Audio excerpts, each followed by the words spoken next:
เขาเอิ้นหยังก็บ่เฮ้ยได้กินมาดูจีนบ่อันนั้นพริกนมป่ะนี่เด้เคยขายพริกนมก็บ่แม่นจีนแต่ว่ามันก็ไผอยู่มันก็ได้อยู่แต่ว่าอะไรมันจะหายากแตกไปเลยเนาะถ้าลูกบ่ได้เล่นเนาะได้อยู่ถ่ายคู่มือถ่ายได้แต่ว่ามันมีหลายเลนเด้ก็ต้องเนี่ยพี่น้องจนบ่เห็นฮอดอันรูปน้องเพิ่นอยู่ในจนบ่เห็นจักตามแตกแห้งน้ำเด้เนาะน้ำใส่น้ำกินนี่น้ำกินไปตั้งน้ำใส่เด้น้ำใส่กระไดเอากระบิดแล้วมึงบิดคือได้มีได้บ่ได้มีบ่น้ำใส่นะแม่น้ำอยู่หน้าแม่อยู่หน้าน้ำก็บ่ได้มีบ่แล้วเราว่ามีน้ำก๊อกน้ำหยังบ่มีเนาะพี่น้องน้ำก๊อกก็บ่ได้มีนะพี่น้องเนาะตั้งแต่พอขุดพุ่นบ่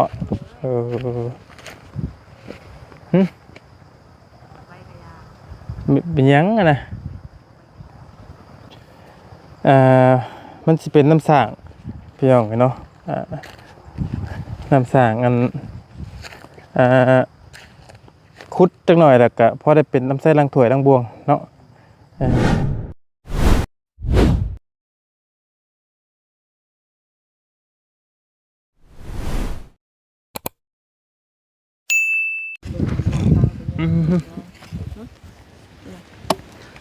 แสบคือกระเพาะสิขึ้นตอนกระเพาะขึ้นเอาพี่น้องเลยทักทายกับสบายดีเด้อพี่น้องเลยสบายดีกันเบิดกูสู่ทุกคนอีกรอบนึงเนาะนี่นะเบี้ยนเมืองเทียงนะแล้วว่าจะพูดว่าไพ่เป็นคนเห็ดพอผู้ที่ตาบอดนี่บ่เราคือเตี้ยนึงเราเห็ดสูงแท้พอกับอายตัวนั้นสบายดีอีกรอบด้วยหลายเด้อเนาะ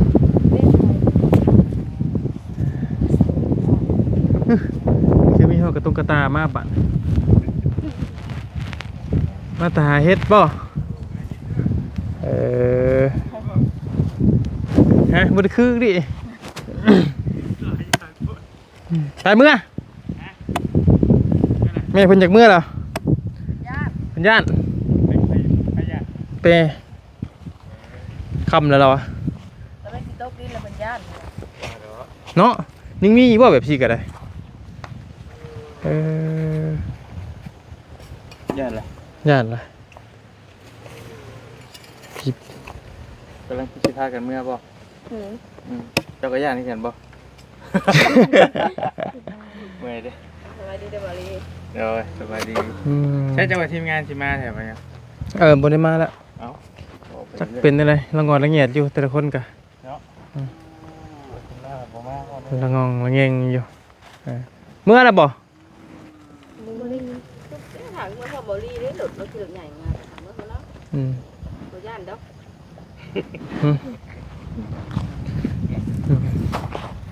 ปุ๊บมันเช็ดเพิ่นว่ะเช็ดบ่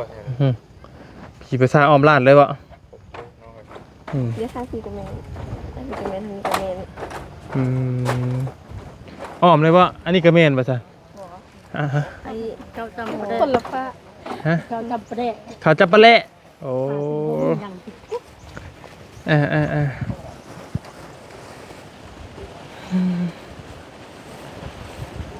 ขัดอยู่เนาะ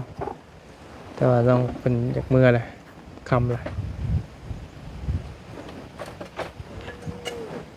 ยันพี่ดอกคือเจ้ายันพี่ปลาดอกพี่ดอกเลยได้หลาปักมือยังเมื่อไหร่ตัดมือพี่เลยสิมันเมื่อจะรัดเมื่อพี่บอเอาข้อหมายคำว่ามันขับมันก็เมียนยุตรงอย่างมือดิจะเป็นตัวอย่างยุแต่ว่ายังไม่ได้คำดอกครับยังพันธคำดูกะล่ายุ่นไปวิ่งข้างในล่ะให้แม่เจ้าเมื่อก่อนก็ได้แต่เจ้าเมื่อน้ำอ้ายก็ได้ถึงมาชงคุยน้ำอ้ายเป็นก๊อตโอ้สบายดีโอ้เป็นอะไรสะเพงเฮ็ดให้กินนี่ธรรมดาเลยเนาะโอ้เป็นยังคือหายเป็นอะไรคือให้ ตื่นหัวบาด เราให้บ่ เอาให้จักเมียข่อยว่าได้ไรพอแล้วเพิ่นกันเนาะเพิ่น เออ อ่า ความทุกข์อ้างตันใจ โอเคมีแต่ชุมเจ้าออกเมื่อก่อนก็ได้ เด้อ เพราะว่าเจะน้อง แล้วที่เล่นมาส่งดอก ๆน้องๆเพิ่นเดี๋ยวบ่ดีมาส่งก็ได้เนาะเฮาก็จังได๋เฮาก็สิออกมือกันนั่นแหละเนาะเฮาอยากขึ้นเถียงนี่ได้บ่ ขึ้นลงมาแล้วแม่ป้าขึ้นก็ได้เอ้า ญาติฝนตกอารมณ์มันก็สั่นน่ะเลยจ้ะ ระวังเด้อ กันบ่เรียร้อน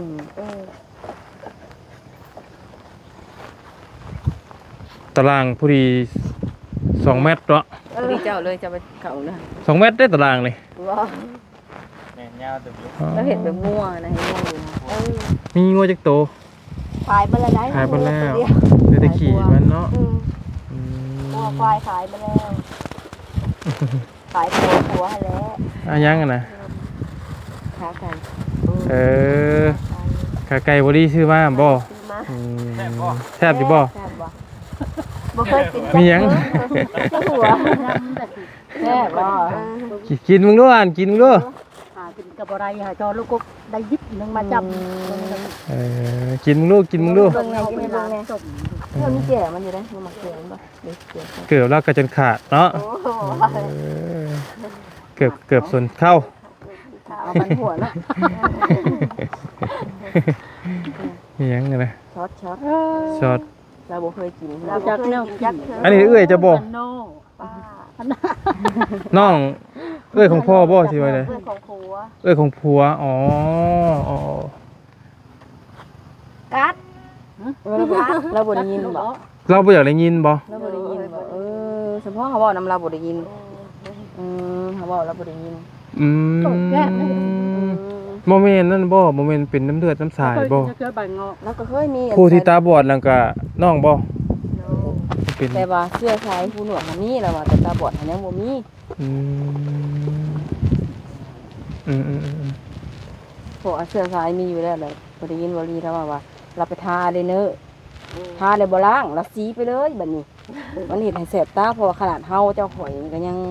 ต้องไปล้างออกได้บ่ได้ให้สีไปนี่เป็นว่าเฮาสีตาเฮายังขนาด พอแล้วนะ ลาว พอเล่านี่บ่ ลาว โอ้เราอยาก เห็นหูคือกัน เราอยากแต่งงาม ไปทาอายไลเนอร์แหละมันเถาตาแหละบ่ล่างเอามือไปซีเลยโอ้มัน แจ้งตรงงาม อืม มันเก่างามนี่จะงามน้ำเขา เป็นเขาแต่งคืองาม งามตัด เขาตัดแต่งบ่เป็นแบบนี้ เฮ็ดเบิ้งว่าเฮ็ดเบิ้งว่าตกจะตาลูก อืม นั่นแหละไม่ได้แค่ใดขโมยอยู่สองมือสามมือผมมันเขา โอ้ สองมือสามมือแล้วมันบ่เห็น โดย เขาเลยไปลิ้นไปเบิ้งคุณนึกจะสองสามงงๆ เห็นเบิดสอง ตาคอยบ่แล้ว เห็นบ่2หน่วยอยู่บ่ มาจน ตาแล้วนะ ทางไปครับโรงพยาบาลพวก เห็นหน่วยเดียวบ่ ครับโรงพยาบาลแล้วเขานำหัวล่างน้ำล้างตาเนาะ จักปีแล้ว มืดเลยบ่เห็นเลย จักปีแล้ว 40ปลาย บ่นะ เพราะคอมเมนต์บอกโบราณ ตา ก็เป็นยังขอ เป็นมาจักปีแล้ว หลายปีแล้ว แต่เป็นสาว เออ ไม่บอกเราว่าเราอย่างงามนะเพราะตั้งแต่เราแต่งเป็นสาว อืม ยังบ่ทันบอสแต่ว่าเห็นอยู่ไปได้อยู่ อันลูกเต้าเพิ่นไปใช้ซะ ลูกแล้วบ่ไปเฮ็ดงานอยู่เวียงหากระไปสามมือ ผู้นั่นบ่เจ้าอ้ายเจ้าบ่ อ้าย อันนี้เนี่ยแม่เจ้าบ่ บ่ บ่ เล่าแม่ แม่เจ้าพี่นี่ผู้นี้เนาะอ๋อ แม่คนนี้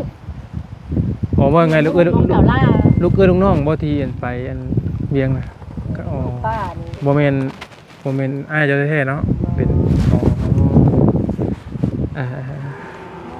อยากซับซ้อนนิดนึงพี่น้องเอ้ยยังจูน ส่งน้อยนึง ยังจูนบ่ถูกปานใดพี่น้องเอ้ยเนาะ เพราะว่าเขาทำมาสอง 12ที2เทื่อทีอาจจะว่า2เทื่อนี่ยังบ่ฮู้ปานใดพี่น้องเอ้ยเนาะ ไปอย่ามันคำทางเจ้าเมื่อ ย่าน ย่านถึงเจ้าย่านน่ะหรอกเนาะ เป็นแล้วเจ้าก็ย่านบ่ย่านแล้ววะย่านภาษาแล้ววะบ่มีแต่ทางนี้ย่านย่านเป็นจังเลยนี่ย่าน ขนาดใหญ่อยู่ย่านแหล้วเนาะผัวเราก็จุดตาบอดใช่มองไหนสีได้บ่ นี่บ่ มอง ตัว บ่ มันสีสูงๆนะ ตัวนั้นบ่ เปิดตาอาบน้ำไว้ เออเราอาบน้ำหม้องนั้นไว้บ่เพิ่นจังตีตานะมันบ่มีน้ำเลยก็มันอาบลิ้นดำแล้ว โอ้ ไปเฮ็ดอยู่บ่นั่นล่ะจังตาบ่อนบ่มันมีแนวตกบ่ซั่น โอ้ยตกมาเขาแก้ไปน้ำเลย เเพิ่นเว้านำบ่เพิ่นก็เว้าบ่ว่ามีแนว เพิ่นน่ะไปตันทางผีเที่ยว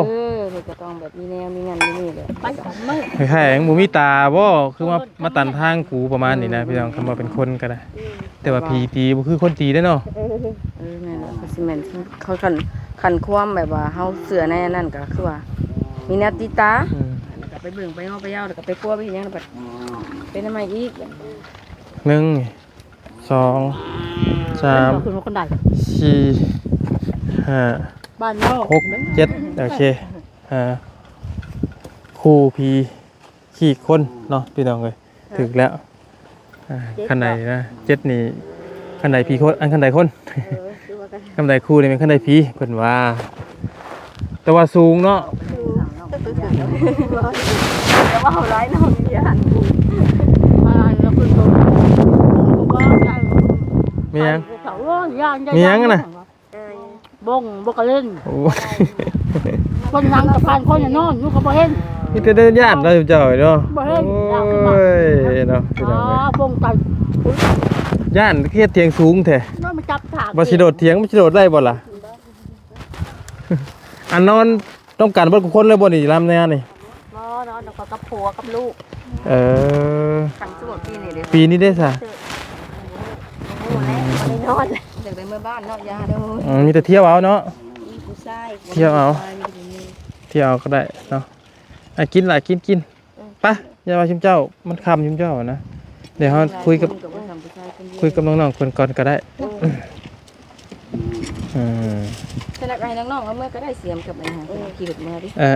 ชิมเจ้ามื้อละโตก็ได้ โด่งเด้เปลี่ยนตามโด่งไร เอาเลยคือมาไว้เนาะจะมาตะโตนะก็ยาก กับบ่ได้กินนังแมลง เอ้าแมลงกินหยัง ไม่ได้กินหยังบ่ ผู้ดำเสาจำ นี่เด้โตนี่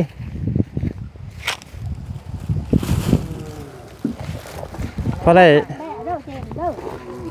ด้อ โดย แม่เอา บริซื้อไก่มาบ่บริซื้อไก่มาไอ้ซื้อไข่มาไข่กับไก่อะไรเกิดก่อนกันมาบอกกับพูดกัน พอดีแวะซื้อไข่เพราะอะไรเพิ่นลองคำเข่าลงพี่น้องเนาะ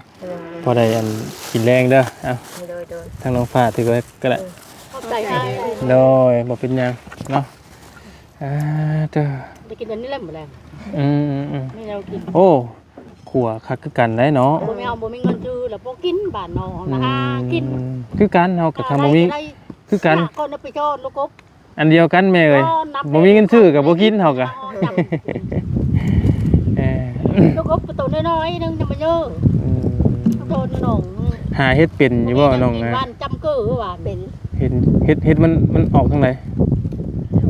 ออกน้ำขี้ดินบ่ เดี๋ยวเราว่าสิมากินน้ำก็หมายนะมีบ่เฮ็ดละโงกบ้านเจ้าบ้านนาบ่าวนี่ย่างบ่ระวังนี่เตะเฮ็ดหัวแตกแล้วได้บ้านนาบ่าว จับบ้าน ไปแม่ไปมันสิคำเจ้า จนบ้านนอก บอกเมื่อก็ยาก ที่บ้านนอกจน จะเอาแต่ไข่เมื่อก็ได้เอา จากนั้นเราเอาเมื่อก่อนกับเมื่อขมากเราไปจักของนั้นจำเป็นเราไปจักใครกับเมื่อเราคือมาจากเอาเมื่อให้ไปตู้ถือโอเค ก็เด้อ จ้า เขาเดียวกับคำอันนี้อย่างพอเดือนคำเลยเป็นตก เรียนสิตกดินเลยพี่น้องเลยบ่ยาวกะย่านด้วยกันเนาะ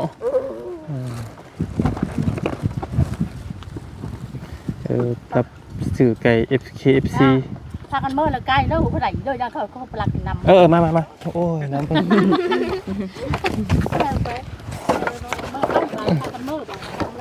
ยังคงเขากระไดอยู่บ่มือเถื่อนแหละเบิ่ง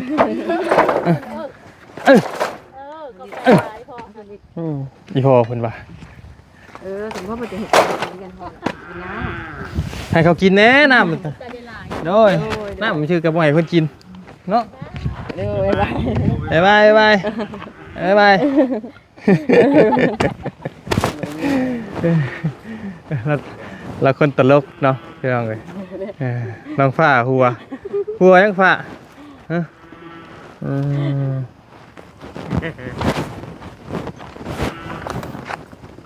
นั่งมอกแล้วมั้ยนั่งมองดีนี่แหละ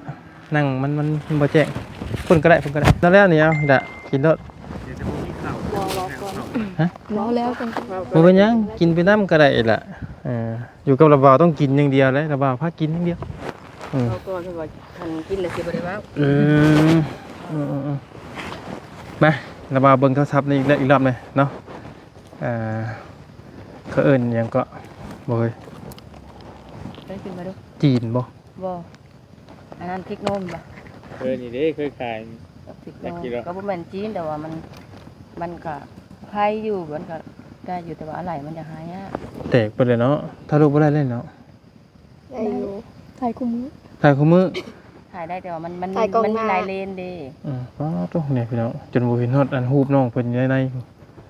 จนบ่เห็นจัก แตกแฮงเนาะอันเจ้าชื่อมาเท่าไหร่ก็ ซื้อมาร้านปลาย ปลายมันเท่าไหร่ ร้าน ไล่บ่ล้าน6ล้าน8ล้าน6ร้านเป็ดโดย ล้าน 899 8ประมาณจักพันเท่า 2,000 ปลาย 3,000 3,000 เกือบ 3,000 เนาะ ซื้อมือสองเขาเด้ มือสองอีก โดย มือสองคือแพง มือสองคือแพงแท้ผู้สาวคือเราเนาะ แพงเลยมือสอง แตกคักไปแตกเนี่ยเนาะเวลาพิมพ์หนังสือก็เห็นอยู่บ่นี่ เห็นอยู่ เห็นเนาะ มันก็หลียากเนาะ โดย แต่ไงก็บอกแต่โทรศัพท์น้องคนเราคือของหมอยาวกับพ่อปัน ของหมอยาวก็ยังพอได้ใช้อยู่คือกันก็แตกคือกันเนี่ยเนาะเดียวกันแตกเบิดนี่ทั้งหลังทั้งหน้าแตกเบิดแต่มันก็ยังเห็นกของน้องเพิ่นอยู่เนาะแต่อันนี้มันเป็นฟิล์มไปเปลี่ยนฟิล์มมันก็ใช้ได้ปกติเนาะ เปลี่ยนจอกับแพงในห้องนอน ข้างหลังหมอยาวนี่มันแตกตัวนี้ แบตโอ้ แบะโพงบ่ล่ะจักสิระเบิดจะระบาวมื้อใดแล้วเนาะ ในห้องนอนผลบริมีอะไรเนี่ยหายากหน้าจอกับ แยกอีกทางหางแต่ว่ามันมีทุนเครื่องนอกดิ ก็ประมาณ 3,000 พี่น้องกันเนาะคำว่า ตะกี้ได้มื้อนี้ ผู้นี้ไล่บ่ ยันบ่ได้ บ่แล้วเอารุ่นอื่นก็บ่มีบ่ เพราะมันพันที่แท้ก็4-5,000แล้ว นี่อายุเคยให้กระตื้อ ก็ตะไดอันจะซื้อนะ 3,000 3,000ไล่อยู่ดอก ความจำหน่อยได้แหละ ยี่ห้อยังSamsungกันนี่บ่ Samsung พอยำยาวน่ะประมาณ 3,000 พี่น้องเอ้ยถ้าว่าอยากได้กล้องดีๆได้ก็ประมาณ ความจำ 5,000 หลาย สำคัญกับความจำ คำอยากได้กล้องดีๆก็ประมาณ 5,000 ก็สิพอได้อยู่พี่น้องกันเนาะ2คนก็10,000พี่น้องถ้าเถื่อมีผู้ใหญ่อยากเป็นแข่งเป็นขาซื้อให้น้องเพิ่นนะพี่น้องกัน เม เนาะ ตตา เมตตาดูสงสารน้องเพราะว่าโทรศัพท์ตายมาได้3 ปีแล้วป่ะ3 ปีเลย น้ำกัน เล่นน้ำการเด่นกับมันก็บ่คือเด่นของเจ้าของแล้วเนาะตั้งแต่หมู่กำลังเบิ่งม่วนๆอยู่กูเบิ่งนำนี้มันยังมาชอกูแล้วแม่นบ่ต้องมีแหละแล้วว่าต้องมีแหละ ขนาดดับเตอร์ก็ยังบ่ให้เล่นน้ำ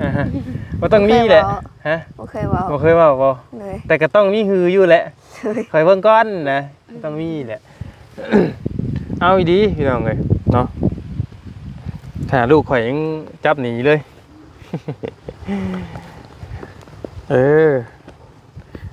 จังหวะกันเนาะคำไปหาเงินอยู่เล่าวซื้ออย่างนี้จักเรือนทางคิดได้คือว่าได้3 ปียังบ่ได้อยู่เนาะ 2 เดือน 2 เดือ ฟั น นกับฟ้ามาคนอยู่เบิ่น มันแบบว่าพอสิได้โฮมซื้อเนาะซื้อตัวนี้แบบจังตัวนี้ซื้อตัวนี้เป็นปิดตัวนี้เนาะตะกี้ยี่ห้อหยังก็จะชื่อนะ มันก็ลืมเลย Oppo Vivo บ่ Vivo จะซื้อเท่าไหร่ตอนนั้นน่ะ ร้านเปล่าเนาะ ซื้อเองบ่คือมี แม่ พ่อแม่ซื้อให้แม่ซื้อให้วันนี้แม่บ่ซื้อให้บ่มีเลยบาดนี้บากก็บ่ขนาดเฮาบ่มีสัญญาณได้ซื้อนี่ก็ยังงุนงิดแหละพี่น้องเนาะอันนี้บ่มีปานนี้บ่ผู้ว่าอยากล่มนำได้เฮ็ดจั่งใดบาดนี้มีแต่มาหาอยู่เพิ่นเลย ยังบ่ขึ้นน้องยังบ่ขึ้น ยังบ่มีผู้ว่าเลยบ่สองคน อืม ยิ้มโลดบ่เชื่อแล้ววุ้ยโลดบาดนี้ บ่มีน้องจะขึ้นจะหาเงิน อื เนาะ มอย่าเถอะเบิ่งวันนั้นนะเก็บความลับบ่ได้แล้ววะอ่านเริ่มออกมาเลยมีหรือบ่มี ใช่ มี เราบ่คิดให้ย้อนให้เนาะ เอาบ่แม่นผมต้องบอกครูว่าฮู้อยู่บ่ล่ะ บ่ฮู้ตะมั้ง ฮะ จักน้องๆนะ เจ้านี่มีบ่ บ่ ผู้นี้บ่มีผู้นั้นน่ะมีแล้วผู้ว่าฮู้อยู่บ่ว่าทางระเบาเข้ามาหานี่ยังบ่ฮู้ บอกกันจุดดี บอกกันกับเจือได้บ่แม่นว่าสิให้กันย้อนระเบาได้บ่แม่นได้บอกกันกับเจือแหละเพิ่นอยู่บ้านไหน อยู่ใกล้ๆนี่แหละ ยังอยู่ใกล้ๆช่ำสิบ่แม่นหยังเทื่อระเบาเนาะถืออันว่าไม่ค้อนเขาลัดทางเฮ็ดได้บอกกับเจือแหละเอ้าว่าบ่ได้เด้หึงหวงอีหล่ะ ว้าว บ้าจะว่าอะไร เดี๋ยวอยู่บ่ได้ใกล้บ้านอยู่แถวดงเข็มพู เพิ่นน่ะอยู่โรงเรียน โดย อยู่โรงเรียนก็มาได้กันนั่นแต่ละบ่าวอยู่ที่นู่นละบ่าวมาหาเจ้าได้ เอาให้ดีแล้วโอ้ยตายบอกเพิ่นกับเจื้อแหละเอ่ยว่าทางอ้ายๆเพิ่นมานี่มาอันถ่ายคลิปมาซอยบอกเพิ่นบอกเหตุผลเพิ่นกับเจื้อแหละเนาะแต่ผู้นี้นี่บ่ทันมีร้อยบ่มื้อสิมาถามใหม่เด้อมื้อแล้วว่าสิมาถามใหม่มื้อจะว่าปลดออกมาจังมีอยู่แล้วนะว่าว เอาไว้ บ่มีเจ้านี่เนาะมีก็มีแหละให้เพิ่นสิให้เนาะ ก็ตอนมีโทรศัพท์ เอาบ่ให้ตัวกันเด้อเนาะบ่ตัวได้บ่คักเลยให้ตัวกันเนาะบ่ตัวก็อย่ามีก็ว่ามีเพิ่นสิว่าหยังเจ้าก็เป็นผู้สาวเนาะ มวยคิดหนักเลยหมดนั้นมาถามเมื่อคืนนี่ว่ามีผู้บ่าวมาถามมันอีกมีเหรอ มอบเลยไปดอกมื้อนี้มามอบเลยมื้อนี้มอบเลยมื้อนี้รุ่นเดียวกับเจ้านี่บ่ โดย แต่ลมหักลมแพงกันซื่อๆเนาะมีหยังก็ว่า จักแหละจักเพลงก็เพลงแหละจักเลยแต่เพิ่นล็อกตัวนะ นุ่มเลยเนาะ เท่าไรค่ารองอยู่พี่นะ บู มองเอาแบบเจ้าเห็นคนในบ้าน คันเอาคนบ้านเดียว เท่าไหร่ 2 ล้านบ่ทองล้าน 5 ล้านบ่ 5 ล้าน เท่าไหร่ ว้าวไป เท่าไหร่วะ 10 ล้าน 10 ล้าน โดย เอา ยัง คนบ้านเดียวเอากันอะไร โอ้มันยังถือ สุก ยังถืออยู่เลยนี่เนาะ ไอ้คำดิ 10 ล้านบ่ อืม แต่ทำเข้าวๆไปนี่แหละเนาะขนาดน้องน้อยอยากได้แสนหนึ่งผู้เมย์แล้วนะ บ่ได้ดอกน้องน้อย บ่ได้บ่ บ่ได้ดอก บ่10 ล้านกับนั่นอยู่เนาะมันโมเมนตี้อยู่เจ้าพังมาบ่ โอ้ บ่ มีครับ มันก็มีหิดคลองไผบ้าน ปัก มา ซี่4-5ล้านเด้ เ อาเซ่ก็มีเต้เลย มันอยู่ที่ผู้ใหญ่เว้ากันตกลงโครงกันมันก็บ่เอาจะกี่ก็มีแต่เว้ากัน มีอาเซ่บ่คุ้มเด้ ตัวมีแต่ว่าอันนั้นเนาะมีแต่ว่าบ่เอาจะกี่บ่ได้แล้วเนาะ สมุดนะบอกกันก็บ่กระดอง พอเรื่องกะลองพี่น้องมีงัวมีควายบ่ มี มีเนาะ โดย มีคำมันบ่ มี คำบาทหนึงบ่ โดย ก็สิมานักคำอีกแล้วพี่น้องเอ้ยเนาะบาทไหน6-7 หมื่นพู่ บาทหนึงก็นักอยู่ได้เดี๋ยวนี้เนาะประมาณนั้นพี่น้องเอ้ยเนาะก็ทั้งบ่ยาวจะได้จังไดก็ออกเมื่อแหละพี่น้องเอ้ยจะจังว่ากันเนาะทางน้องๆก็ถือว่าก่อน มารยาทดีอยู่เนาะก็ถือว่าเว้าเรื่องอยู่ก็เบิ่งกันไปพี่น้องเอ้ยเนาะสิเก็บอาการได้ฮอดมื้อใดเนาะก็ ก็ถือว่าโอเคอยู่แต่ในหน้าตอนนี้พี่น้องยังบ่อยากย่องหลายพี่น้อง อายุเนาะเพิ่นก็ลูกมัน ก็รู้มันอยู่เนาะ แม่ใส่ป้าเฮ็ดเวยกเฮ็ดงานก็ถือว่าโอเค แต่ว่าญาติในปีประสาทนี้ประสาทเนาะที่ทุดน้องๆเพิ่นก็กินนี่ก็ถือปีปลาหลอกประสาทเนาะอย่างขวกอยู่ประสาทอยู่บ่อยู่คนขี้ญาติว่าได้ใหญ่ซื่อเด้น้องเอ้ยนะ ก็ย่านนี่ฮะได้เนาะ ใหญ่แต่โตชื่อได้ เราเลยได้ยาน เล่าแล้วเฮ็ดให้ญาติลุงก็ว่าอยู่แผนเล่าอยู่ แล้วเล่นก่อนบ่เรามาเล่นก่อน เราเอ็ดนาดึงใส่ พอลีชอบก็ว่าอยู่เอาปิ่นมวยแล้ว เล่นได้เล่นบ๊อบบ่นับ1 2 3เล่นบ่ มันแม่นแล้วคือว่าอยู่บ่ดีครับบ่พอสิญาติเราก็เฮ็ดญาติได้นะ บ่ย่านอีหลีบ่ยาว ยอมเลย เสียวๆเนาะ เสื้อผ้าหน้าแพรเล่มีจักโต จะมีพอนุ้ง มีจักโตฮอดบ่10ฮอดอยู่ติ จะมามีแล้วอยู่ที่ เลย เสื้อกับศกจะใส่ ถามครับ ทรงขยะมี3ตัว ส่งขยะมี3โตเสื้อได้ ยางมาลุม เสื้อพอได้ใส่อยู่เนาะ เบิ่งตะแพงก็สิเนาะ ใส่อยู่บ่ชุดของมือสองยังก็ใส่อยู่บ่ เอ้ยให้ก็สิเอาบ่ คือเอื้อยเจ้าให้นี่ เขาให้หลายอยู่ ถ้าเถื่อนด้วยก็ตัวไรก็นุ่งก็เถื่อนท้องเถื่อน เออเสื้อผ้าหน้าแพรพอได้ใส่อยู่เนาะพี่น้องเอ้ยดีแล้วอ่าเงินคำกำแก้วกับตอนนี้มีเท่าไหร่แล้ว มี200,000 มี200,000แล้วสิไปซื้อหยัง สีวินโฮวินก่อน ปะไว้กันแล้วเนาะ เลย ไปซื้อในจำเป็นเนาะ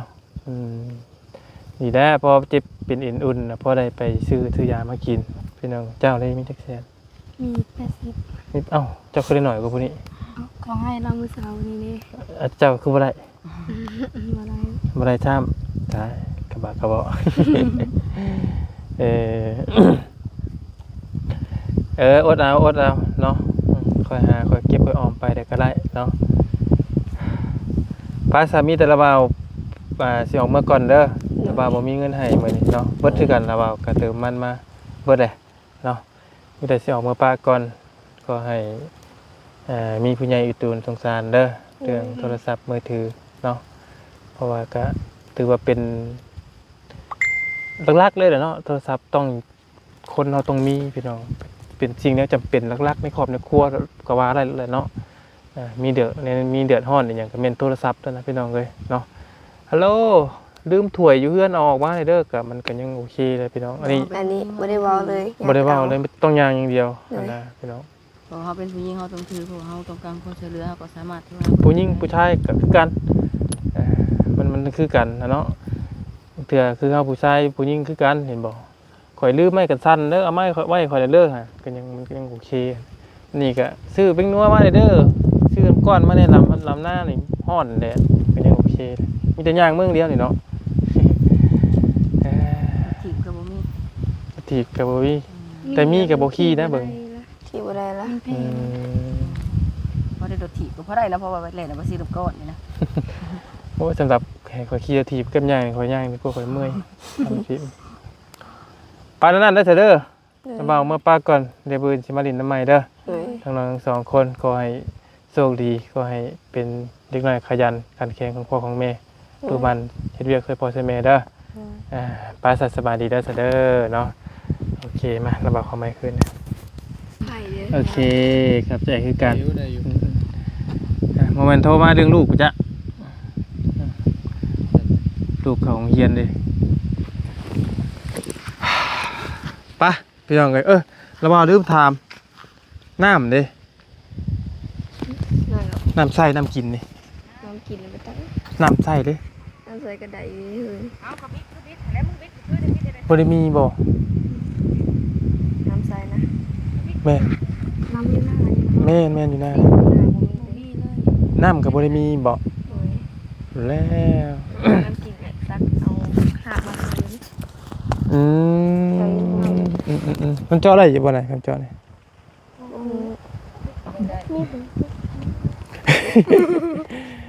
เราว่ามีน้ำก๊อกน้ำหยังบ่มีเนาะพี่น้องน้ำก๊อกก็บ่ได้มีนะพี่น้องเนาะ โอเคซะเนาะอ่าเอามีแต่สบายดีอีกรอบหนึงอีกละโดยสบายดีน้ำในกับบ่มีพี่น้องเนาะมีแต่พอเป็นเฮาสิล้างถ้วยล้างบวงนี่สิละอันนี้บ่โอ้อันนี้คือหม่องบัดบ่ได้เฮาก็ขุดลงอีกเนาะแล้วเฮาก็สระใหม่บ่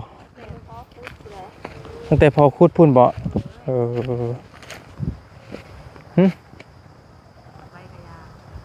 เป็นหยังอะนะมันสิเป็นน้ำสร้างพี่น้องเนาะน้ำสร้างอันขุดจักหน่อยแล้วก็พอได้เป็นน้ำใส่ล้างถ้วยล้างบวงเนาะโอเคสิพี่น้องเลยเนาะหมอยาจะได้ขอจบคลิปปิดคลิปก่อนเจอกันในคลิปหน้าพี่น้องเลยเนาะสังวากัน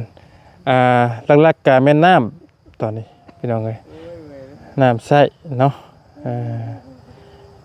อยู่ดีไม่แห้งพี่น้องกันพวกสู้ทุกคน